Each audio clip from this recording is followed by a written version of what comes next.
It's an honor to have you. As you know, the Chancellor just won a great election, very, very strong election. Very respected man. I can tell you, we've been on the phone many times talking about some of the problems of the world outside of Germany. And it's very sad what's going on. We both feel that way. What's going on with Russia, Ukraine, and other things we talk about, but Russia, Ukraine in particular. I'd like to see it end, and maybe it'll end, but we get some news there'll be some fighting. Something happened a couple of days ago, and now they do a return, and here it goes. It's not good. He's unhappy about it. I'm unhappy about it.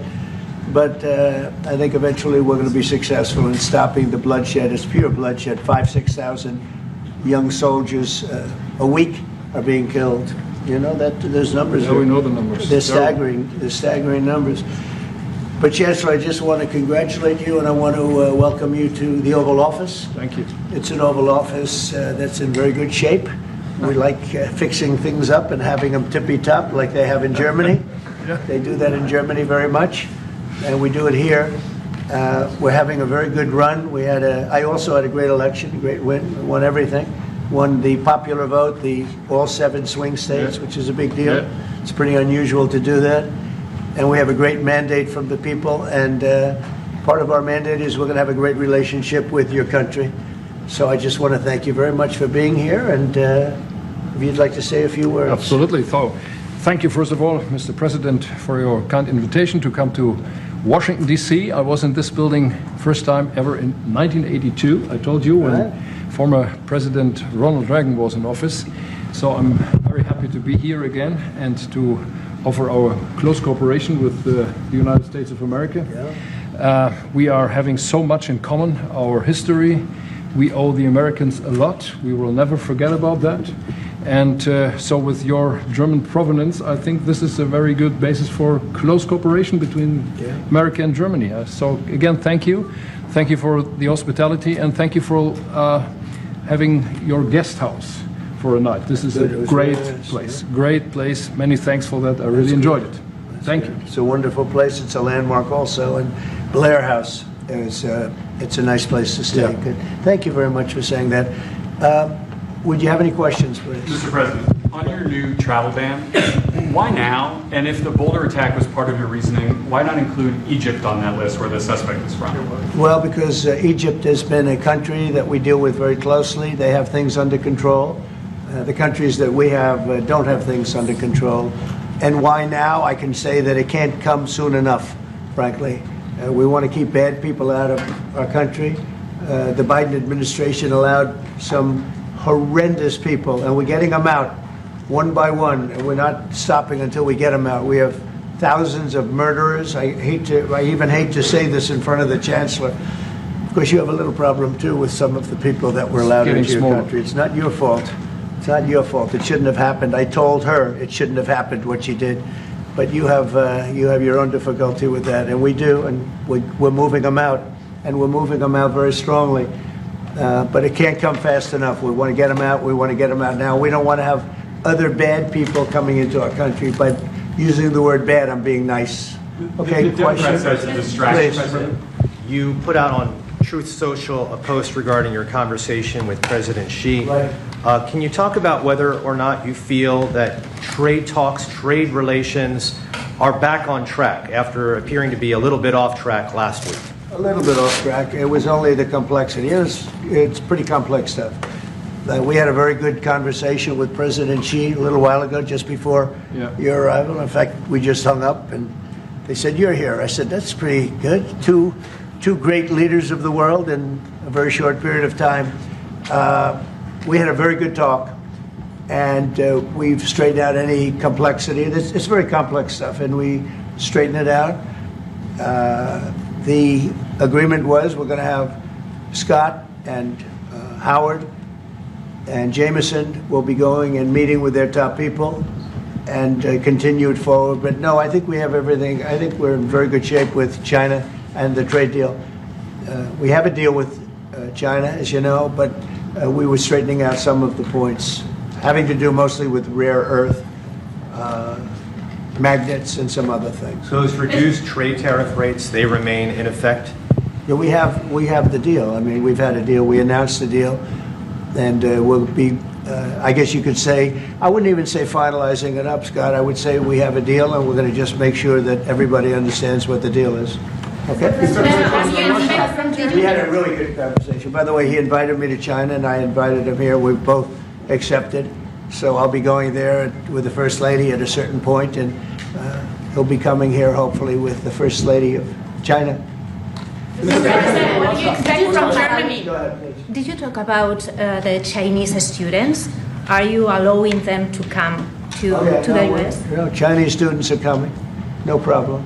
No problem. Okay, and on It's our Russia? honor to have them, frankly. Look, we want to have foreign students, but we want them to be checked. You know, in the case of Harvard and Columbia and others, all we want to do is see their list. There's no problem with that. This is anybody outside of our country, international students, because when we see some of the people that we've been watching, we say, where do these people come from? How is that possible? No, we want to have foreign students come. We're very honored by it, but we want to see their list. Harvard didn't want to give us the list. They're going to be giving us the list now. I think they're starting to behave, actually, if you want to know the truth.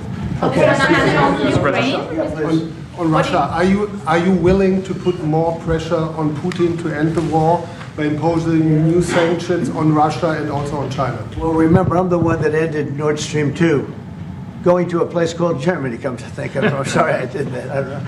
But I ended Nord Stream 2. Nobody else did. And then when Biden came in, he immediately approved it. That's the largest, essentially the largest pipeline in the world, going to Germany and other countries. And by the way, we have so much oil and gas, you will not be able to buy it all. I mean, you literally, we have so much, and I hope we're going to make that a part of our trade deal because we have more than anybody else. We have actually the most, by far in the world, probably double what anyone else has. So we'll work on that. I'm sure that's something we'll discuss today. Mr. President, What do you expect from Germany and what do you expect from the Chancellor? Well, first of all, I'm glad to meet because I've been dealing with the Chancellor, and he's a very good man to deal with. He's difficult, I would say. Can I say that? It's a positive. Go ahead. You wouldn't want me to say you're easy, right? No. Yeah, he's a very great representative of Germany. I think all we want is just going to have a good relationship. The rest will just sort of follow very easily. We'll have a good trade deal. I mean, I guess that will be mostly determined by the European Union, but you're Yeah, that's a very big part of that, so Yeah. you'll be involved. But we'll end up hopefully with a trade deal or we'll do something, you know, we'll do the tariffs. I mean, I'm okay with the tariffs, or we make a deal with the trade, and I guess that's what we're discussing now. Yeah. Mr. President, Back there, please, go ahead. Mr. President? Okay. Is Germany doing enough on defense, Mr. President? Is Germany doing enough on defense? What? Defense spending. is Germany doing enough on defense? The Chancellor wants to. Is Germany doing enough on Chancellor wants to defense? spend 3.5. Well, I don't know. I mean, I haven't discussed it very much. I know that you're spending more money on defense now, and quite a bit more money, and that's a positive Definitely. thing. I'm not sure that General MacArthur would have said it's positive, you know. He wouldn't like it, but I sort of think it's good. You understand what I mean by that? Absolutely, I right? understand. He made a statement, never let Germany rearm. And I said, I always think about that when he says, sir, we're spending more money on defense. I say, oh, is that a good thing or a bad thing? I think it's a good thing. But, you know, at least to a certain point. There'll be a point when I'll say, please don't arm anymore if you don't mind. We'll be watching him. I'm kidding. Mr. President Biden, Mr. President. Yeah, Biden, you say He- Biden. Your predecessor dismissed your Autopen investigation. He said he made all the decisions during his presidency. I'm curious your reaction to his dismissal. Well, look, the Autopen, I think, is the big scandal outside of the rigged election of 2020. I think the biggest scandal of the last many years is the Autopen. And who's using it? I happen to think I know, okay, because I'm here. And I'm not a big Autopen person, fortunately. I'm glad. I'm very glad. It's an easy way out. But it's a very bad thing, very dangerous. You know, I sign important documents. Usually when they put documents in front of you, they're important. Even if you're signing ambassadorships, and I consider that important. I think it's inappropriate. You have somebody that's devoting 4 years of their life or more to being an ambassador. I think you really deserve, that person deserves to get a real signature, not an Autopen signature. And I can tell Autopen easily. I can look at it. Like two little pinholes from pulling the paper, right? You always Yeah. see the pinholes. Yeah. It's real easy to tell about Autopen. I think it's very disrespectful to people when they get an Autopen signature. Outside, Autopen to me are used when thousands of letters come in from young people all over the country and you want to get them back. And, you know, people use Autopens for that, to send a little signature at the bottom of a letter. We have thousands of them. We get thousands of letters a week. And it's not possible to, you know, do. I'd like to do it myself, but you can't do it. To me, that's where Autopens start and stop. But I'm sure that he didn't know many of the things. Look, he was never for open borders. He was never for transgender for everybody. He was never for men playing in women's sports. I mean, he changed, all of these things that changed so radically. I don't think he had any idea that what was, frankly, I said it during the debate and I say it now, he didn't have much of an idea what was going on. Mr. President, He shouldn't be, I mean, essentially whoever used the Autopen was the president. And that is wrong, it's illegal, it's so bad, and it's so disrespectful to our country. Mr. President, Mr. President, will you lead your troops in Germany? And if I may ask a question to the Chancellor to answer in German for the German audience, how has your first encounter been? The answer is yes. We'll talk about that. But if they'd like to have them there, yeah, So you're not going to we have a lot of them, about 45,000. It's a lot of troops. It's a city when you think More of it. than that. That's Yeah. good economic development. They're highly paid troops, and they spend a lot of money in Germany. But the relationship with Germany is very important. Yeah, we'll be doing that. No problem. May I say a few words in German to Yes, the German please. public? So, danke für die Frage. Wir sind hier im Weißen Haus und ich bedanke mich beim Präsidenten für den sehr freundlichen Empfang im Oval Office in diesem weltweit bekannten Raum. Ich freue mich sehr, hier zu sein und wir bereiten eine Vertiefung unserer Zusammenarbeit vor. Ich freue mich sehr darüber. Mr. President, you've made Mr. President. freedom of Do you speech. speak English because you speak such good English? Is it as good as your German, would you say? Do you feel, no, do you No, feel it's not more my mother comfortable? tongue. No, it's not my mother tongue, but I try to understand almost everything and Yeah, very to good. speak as good as I can. Very good. You know, it's, Mr. President, you've made it's an freedom- achievement, actually. Mr. President, Mr. President, can the we follow up on the criticism that I've Autopen? seen regarding, thank you, Mr. President. The criticism that I've seen, and I'm sure you've seen, regarding Elon Musk and your big, beautiful bill, what's your reaction to that? Do you think it in any way hurts passage in the Senate, which, of course, what is you're seeking? Well, look, you know, I've always liked Elon, and it's always very surprised. You saw the words he had for me, the words of, and he hasn't said anything about me that's bad. I'd rather have him criticize me than the bill, because the bill is incredible. It's the biggest cut in the history of our country. We've never cut. It's about 1.6 trillion in cuts. It's the biggest tax cut. You would say, people's taxes will go way down, but it's the biggest tax cut in history. It's we are doing things in that bill that are unbelievable. And when you look at what we're doing for small businesses, for people, for middle-income people, all of the things that we're doing, nobody's ever seen anything like it. And, you know, Elon's upset because we took the EV mandate, and, you know, which was a lot of money for electric vehicles. And, you know, they're having a hard time, the electric vehicles. And they want us to pay billions of dollars in subsidy. And, you know, Elon knew this from the beginning. He knew it for a long time ago. That's been in there. That's been, I would say, JD, that hasn't changed. That's been right from the beginning. Mr. Secretary, that hasn't changed at all, right from the beginning. But I know that it disturbed him. He wanted, and rightfully, you know, he recommended somebody from, that he, I guess, knew very well. I'm sure he respected him, but to run NASA. And I didn't think it was appropriate. And he happened to be a Democrat, like totally Democrat. And I say, you know, look, we won. We get certain privileges, and one of the privileges, we don't have to appoint a Democrat. NASA is very important. We have great people. General Kate is going to be picking somebody with our, we'll be checking him out, seeing, but he wanted that person, a certain person, and we said no. And, you know, I can understand why he's upset. Remember, he was here for a long time. You saw a man who was very happy when he stood behind the Oval desk. And even with the black eye, I said, "Do you want a little makeup? We'll get you a little makeup." But he said, "No, I don't think so," which is interesting and very nice. He wants to be who he is, so you could make that statement too, I guess. Look, Elon and I had a great relationship. I don't know if we will anymore. I was surprised because you were here. Everybody in this room practically was here as we had a wonderful send-off. He said wonderful things about me. You couldn't have nicer. Said the best things. He's worn the hat. Trump was right about everything. And I am right about the great, big, beautiful bill. We call it a great, big, beautiful bill because that's what it is. And again, biggest tax cuts in history, biggest economic development moves anywhere. We've never done anything like it. Business is spurred. And I don't know if you've seen the numbers, but the numbers came out. Even the CBO, which is run by Democrats, said that we're going to be doing, I'd like you to discuss it, the 2.8 trillion that CBO. This is a group of people that are Democrats. They're very hostile to us. They just came out with phenomenal numbers, what it does. You want to mention that, Scott? Yes, sir. So what we've seen is we keep hearing from the CBO that there's going to be a large deficit from the bill, which we disagree with, but using the CBO scoring, they came out and scored the tariff revenue. We think it'll be the minimum of $2.8 trillion over the 10-year window, which actually puts the bill in surplus if you include the tariff revenue, which they won't do.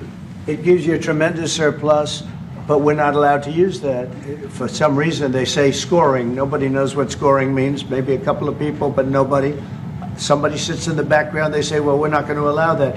They're not allowing other things that we have that are tremendously profitable for our country. But if you saw the other day, CNBC, they came out with numbers, and the people on the show, very good people, I've watched them for a long time, they couldn't believe the numbers, how good they are. The numbers were incredible, and that was personal income and also very low inflation.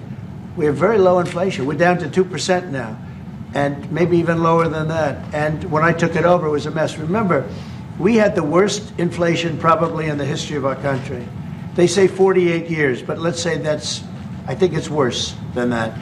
So we had the worst inflation in the history of our country under the Biden administration.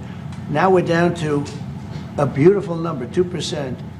You'd actually like to keep it there. Better than zero is 2%. It's going down maybe to 1, and 1% is like perfect. That's perfect. You don't want to have zero for certain reasons that nobody is very interested to listen to. But we have almost perfect inflation. Grocery prices are down. Everything. Remember eggs? Eggs. We weren't going to buy another egg for the next 20 years. They were so expensive, right? Remember? You guys all hit me about eggs. Eggs have come down 400%. Everybody has eggs now. They're having eggs for breakfast again. But if you look at gasoline, very important. I think always the most important because it's the energy is the biggest factor. That's what happened. He screwed up our energy policy, and everything went up because energy went up. But now energy is way down, and they have states where you're at $1.98 a gallon for gasoline. So the costs have come way down, and one of the things I ran on was that. I ran on the border. We have the best border in the history of our country, 99.99%. It was last week, 3 people came in, 2 of them for medical reasons. We let them in because one of them had a heart attack. I think it was a nice thing to do, and one of them had something else. So we've never I had very good numbers for 4 years, but we really topped it. And I want to thank Christie and Tom Homan. They've done a fantastic job, but nobody mentions that anymore. Remember, a few months ago, the border was a total disaster. People were coming in by the hundreds of thousands of people a day, a week, a month. I mean, we had a month, 2 million people came in 1 month. The border was being overrun, and a lot of bad people, criminals, murderers, drug dealers. We had some of the worst people in the world coming in from all over the world. It's totally closed. And you know what? People are coming into our country, but they're coming in legally. So we've done a great job. Elon knew that. Elon endorsed me very strongly. He actually went up in campaign for me. I think I would have won. Susie would say I would have won Pennsylvania easily anyway, even if the governor ran, the real governor, not the governor from Minnesota, he's a sick puppy, that guy. That poor guy, I feel sorry for him. But they made a bad choice with him. But if you pick Shapiro or anybody else, I spoke to him recently about his house being set on fire, which was terrible. But if they picked him, I would have won Pennsylvania. I won it by a lot. But I'm very disappointed because Elon knew the inner workings of this bill better than almost anybody sitting here, better than you people. He knew everything about it. He had no problem with it. All of a sudden he had a problem, and he only developed the problem when he found out that we're going to have to cut the EV mandate, because that's billions and billions of dollars, and it really is unfair. We want to have cars of all types. Electric, we want to have electric, but we want to have a gasoline, combustion. We want to have different. We want to have hybrids. We want to have all. We want to be able to sell everything. And when that was cut, and Congress wanted to cut it, he became a little bit different, and I can understand that. But he knew every aspect of this bill. He knew it better than almost anybody, and he never had a problem until right after he left. And if you saw the statements he made about me, which I'm sure you can get very easily, it's very fresh on tape. He said the most beautiful things about me, and he hasn't said bad about me personally, but I'm sure that'll be next. But I'm very disappointed in Elon. I've helped Elon a lot. Mr. President, did he? I just want to clarify. Did he raise any of these concerns with you privately before he raised them publicly? And this is the guy you put in charge of cutting spending.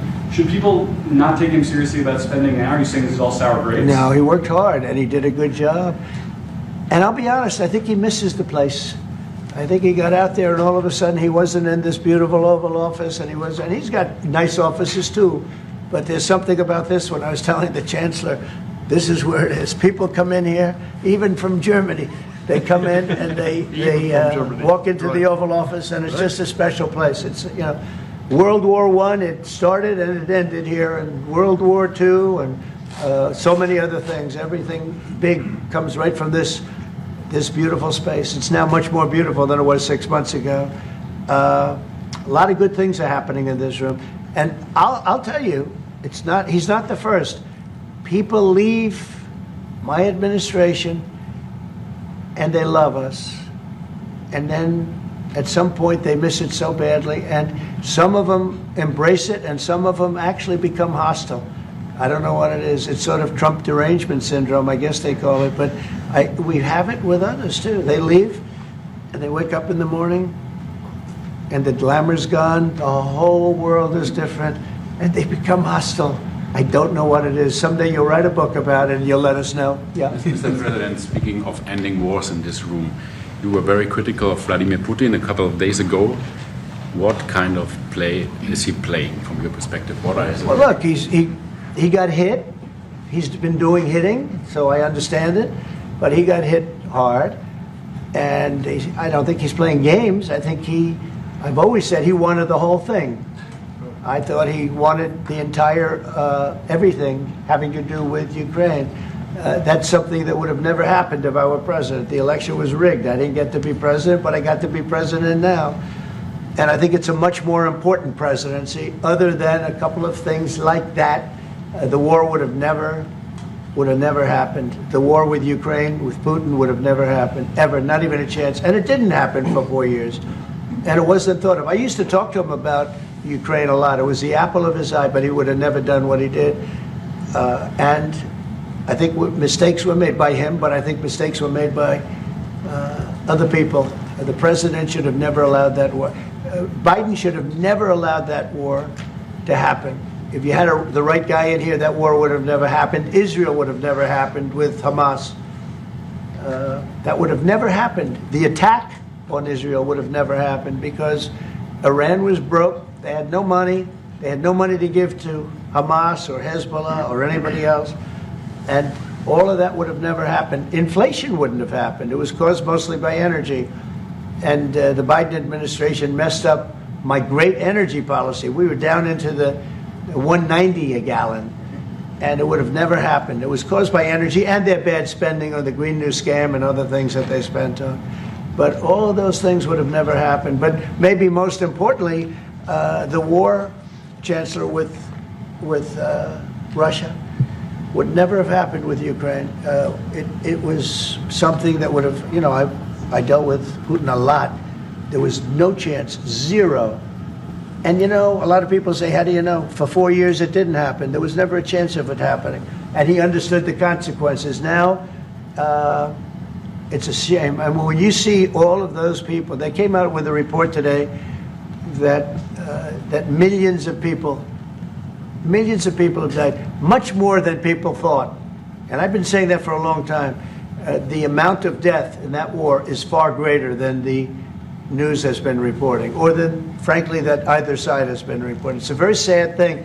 And I can tell you, just speaking for the Chancellor, because we speak about it, he feels the same way. He wants to see it ended. Would you like to say something? Absolutely. And I'm here, Mr. President, to talk with you later on how we could contribute to that goal. And we all are looking for measures and for instruments to bring this terrible war to an end. And may I remind you that we are having June 6th tomorrow. This is D-Day anniversary, when the Americans once ended a war in Europe. And I think this is in your hand in specific, in ours. That was not a pleasant day for you? No, that was not a pleasant... This was not a great in day. the long run, Mr. President, this was the liberation of my country from Nazi dictatorship. That's true. So, that's true. And we know what we owe you. But this is the reason why I'm saying that America is again in a very strong position to do something on this war and ending this war. So let's talk about what we can do jointly, and we are ready to do what we can. And you know that we gave support to Ukraine, and that we are looking for more pressure on Russia. The European Union did, and we should talk about that. We will talk about it. And, you know, it's good timing. The numbers for our country are through the roof, the economic numbers, because of the election and because of tariffs and other things, a lot of things. But we've had some of the best numbers we've ever had. They were reported yesterday, the day before, and even today. Country's doing really well. I think that one of the things you'd be most interested in is that 6 months ago, we were having a hard time getting anybody to join our military. I mean, they just couldn't do it. The numbers were record low. We couldn't get people to join the military. It wasn't me. This was before I got there, the past administration. But 6 months ago, a year ago, the numbers were record low. You couldn't get them to join. That included the police. And you couldn't get them to join. Now, we just hit the highest number in the history of our country, we think, but very close, but the highest in the history of our country, recruitment. Joining the Army, Navy, Air Force, Marines, Coast Guard, police forces all over the country. What did you do for that? What was the reason? Spirit. They love our country again. You know? You're going to do the same thing. Spirit. We have great spirit is back in our country, and it's very simple. And, you know, it was only, Susie, 6 months ago, right, that you got reports. You're the one that released them, that you couldn't get anybody to join the military, and now we're stocked. Every service now is packed, and we have waiting lists of people trying to get in, as good as we've ever had in the history of our country. So that's an honor. That's a great honor. Mr. President, on the war. You've asked. You've had enough. Go ahead, please. Mr. President, so would you consider to put more sanctions on Russia? Because this discussion is going on now for weeks and months, and you tweeted about it once, but then nothing happens. So yeah, when I see the moment when we're not going to make a deal, when this thing won't stop, is there a deadline? at that moment, yeah, it's in my brain, the deadline. When I see the moment where it's not going to stop, and I'm sure you're going to do the same thing, will be very, very, very tough. And it could be on both countries, to be honest. You know, it takes two to tango. But we're going to be very tough. Whether it's Russia or anybody else, we're going to be very tough. That's a bloodbath that's going on over there. And when I see the moment where I say, well, they're going to just keep fighting. You know, I gave the analogy yesterday when I spoke to President Putin. I had a 2-hour and 15-minute call with him. Sometimes, and this is me speaking maybe in a negative sense, but sometimes you see two young children fighting like crazy. They hate each other and they're fighting in a park. And you try and pull them apart. They don't want to be pulled. Sometimes you're better off letting them fight for a while and then pulling them apart. And I gave that analogy to Putin yesterday. I said, President, maybe you're going to have to keep fighting and suffering a lot because both sides are suffering. before you pull them apart, before they're able to be pulled apart. But it's a pretty known analogy. You have two kids, they fight. Sometimes you let them fight for a little while. You see it in hockey, you see it in sports. The referees let them go for a couple of seconds, let them go for a little while before you pull them apart. And maybe, and I said it, and maybe that's a negative because we're saying go, but a lot of bad blood. There's some bad blood between the two. I have to deal with it, and the Chancellor has to deal with it. It's incredible. The level of, there's a great hatred between those two men, but between the warring parties. Great hatred. What can you say and believe, apparently, that there's no immediate peace? What? That there is no immediate peace. There will be no. Well, I can't. I'd love to have immediate if I could. But why? If I could, but we don't have immediate. You know, it's like I'd love to have that. I'd like it to start right now. We would leave a room if we knew the war could end. We'd say, forget about you guys. Forget about trade. Right? Yeah. We'd say, let's go settle it. There's some additional fighting that's going to go on. You know, he attacked and they attacked pretty harshly. They went deep into Russia, and he actually told me. I mean, I made it very clear. He said we have no choice but to attack based on that, and it's probably not going to be pretty. I don't like it. I said, don't do it. You shouldn't do it. You should stop it. But again, there's a lot of hatred, and you know, I'm very proud of the fact that with India and Pakistan, I was able to stop that. And those are nuclear powers, and that was getting close to being out of hand. And I spoke to some very talented people on both sides, very good people on both sides. And I said, you know, we're dealing with you on trade, Pakistan and India right now. I said, we're not going to deal with you on trade if you're going to go shooting each other and whipping out nuclear weapons that maybe even affect us. Because, you know, that nuclear dust blows across oceans very quickly. It affects us. And I said, if you're going to do that, we're not going to do any trade deals. And you know what? I got that war stopped. Now, I hope we don't go back and we find out that they started, but I don't think they will. They were both good. They were well represented. I want to congratulate both countries because, as you know, the leader of India, who's a great guy, was here a few weeks ago. We had some great talks. We're doing a trade deal. And Pakistan, likewise, they have very strong leadership. Some people won't like when I say that, but, you know, it is what it is. And they stopped that war. Now, am I going to get credit? I'll never get credit for anything. They don't give me credit for anything, but nobody else could have done it. I stopped it. I was very proud of that. I wish we could do the same thing with Ukraine and Russia. And at some point it'll happen. I believe that. And if it doesn't happen, or if I see somebody's out of line, if Russia's out of line, you'll be amazed how tough. Remember this. They like to say that I'm friends with Russia. I'm not friends with anybody. I'm friends with you. I'm not friends with that. I want the right thing to happen for our country, for everybody, for humanity. But I'm the one that stopped the pipeline. It's called Nord Stream 2. Until I came along, nobody ever heard, not one person in this room ever heard of Nord Stream 2. You probably did, yes, because it went to Germany. He's the only one knowing that this was a mistake. But yeah, I stopped him. I stopped it. Yeah, and you've said that openly. Yeah. It was a mistake because, and I used to go with Angela. I'd say, well, wait a minute. We're spending all this money to defend you against Russia, and then you're giving Russia billions of dollars a month. What kind of a deal is that? You know, which was... but you said it better than anybody else. I appreciate it. But I'm the one that stopped it. And that was the biggest economic development job, if you want to call it that, in the history, think of it, in the history of Russia. That was a massive, it's the biggest pipeline in the world. Going to go all over Europe, not only to Germany. You know, they were Germany, but then they were branching off all over to Europe. Nobody ever heard of, not one person of you heard of it. And I stopped it. It was dead. And then they say, I'm friends with Putin. I got along with him. He respected me, I respected him. It would have never happened. But I stopped Nord Stream 2. When Biden came in, almost the first week, he approved it. He let it be built. And then they say that I wasn't tough on Russia.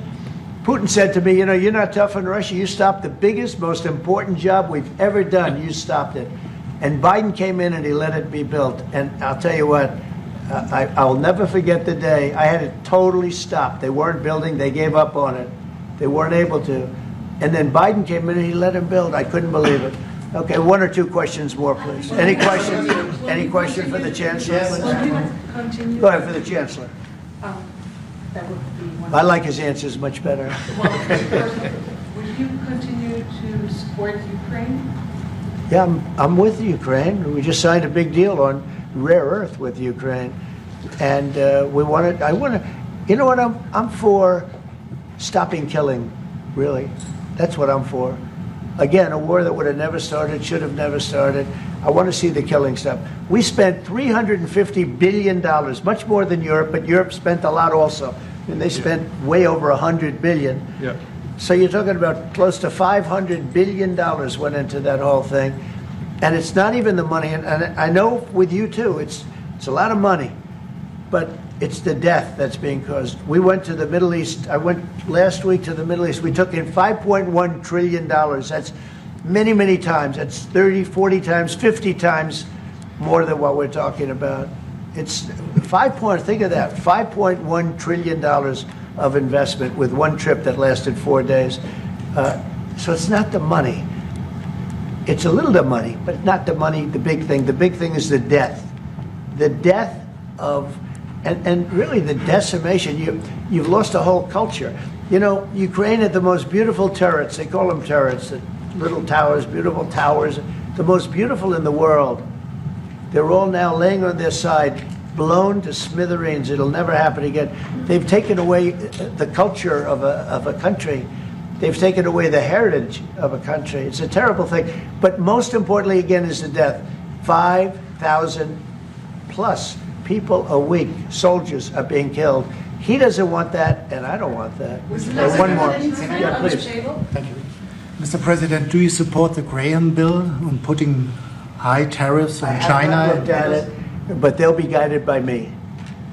That's the way it's supposed to be. They're going to be guided by me. No, I haven't looked at it. It's a bill on sanctions, etc. I'm a very quick study. At the right time, I'll do what I want to do. But it could very well be okay. I'll have to see. But they're waiting for me to decide on what to do, and I'll know maybe very soon. It's a harsh bill. Yeah, very harsh. We'll take one more on Autopen. I would like to have a question to the Chancellor as well, because do you agree with the analogy the President made on the war between Russia and Ukraine as being a fight between two kids? Is that how you view that as well? And what do you actually want the US President to do in this? Well, I think we both agree on this war and how terrible this war is going on. And we are both looking for ways to stop it very soon. And I told the President before we came in that he is the key person in the world who can really do that now by putting pressure on Russia. And we will have this debate later on again, how we can proceed jointly between the Europeans and the Americans. And I think we are all we are having the duty to do something on that now to stop it after 3.5 years, which is really terrible. Look at the kids, the kids which were kidnapped from Ukraine to Russia. This is all terrible. And so we are talking about instruments, measures, what we can do. And my personal view is clear on that. We are on the side of Ukraine, and we are trying to get them stronger and stronger just to make Putin stop this war. And this is our approach. We get satellite pictures of the war field, and you don't even like to look at them, right? It's terrible. So it's really bodies, arms, heads, legs all over the place. You've never seen anything like it. It's so ridiculous. And this is only by Russian weapons against Ukraine. This had never happened with Ukraine weapons against Russia. Never. Ukraine is only targeting military targets, not civilians, not private, not energy infrastructure. So this is the difference, and that's the reason why we are trying to do more on Russia, how to stop this war. Well, in this case, I'm talking about the battlefield, the soldiers on soldiers. But you could also say that, too, with the cities. The cities are being hit also. So it's a terrible, terrible thing. All right. One, somebody said Autopen. Did I hear the word Autopen? I'm just curious. Because I think it's the biggest scandal maybe in the last 100 years in this country. So when I hear that word, I think it has to be discussed because the fake news will try and hide it, and we can't do that. But That's go what I'm ahead. asking. Have you uncovered any evidence that anything specific was signed without President Biden's knowledge or by other people in the administration acting illegally?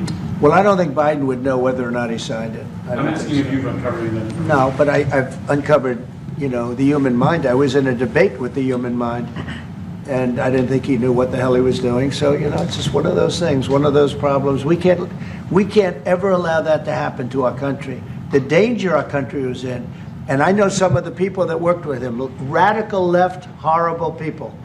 And I could give you the name of some of the people that used the Autopen, because I'm here, and I ask questions about people that were here also. There are a lot of people that were here when that happened, and they're here right now, and they'll answer your question very accurately. But I know some of the people that use that Autopen, and those are not the people that had the same ideology as Joe Biden. These were radical left lunatics that used that, and they didn't get elected. He didn't get elected either, actually. Thank you very much, everybody. Thank you.